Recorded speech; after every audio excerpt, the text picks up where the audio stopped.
ప్రజా వ్యతిరేకతను డైవర్ట్ చేయడానికి ప్రభుత్వం అక్రమ కేసులు పెడుతోందని వైసీపీ నేత సజ్జల రామకృష్ణారెడ్డి ఆరోపించారు.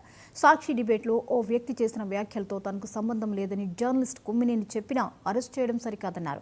చంద్రబాబు పాలనంటే అరాచకం, మాఫియా, విధ్వంసమేనని మండిపడ్డారు. రాష్ట్రంలో రాజకీయ వేధింపుల్లో పోలీసులు బిజీగా ఉన్నారని సజ్జల విమర్శించారు.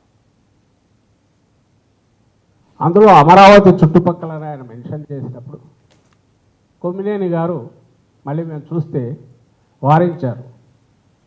వద్దులేండి అవన్నీ ఎందుకు అని అన్నారు. అలాగే మీరు ఏదైనా చెప్పినా అది దైవదోషంలాగా భావిస్తారు. అమరావతి చుట్టుపక్కలైనా ఆ పేరు అని ఎవరు ఏదన్నా దాన్ని చాలా ఇదిగా రియాక్ట్ అవుతారు. ఎందుకు జాగ్రత్తగా ఉండండి అని కూడా హితవు చెప్పినట్టున్నారు. అదే ఆయన వారించాడు. ఆ వ్యాఖ్య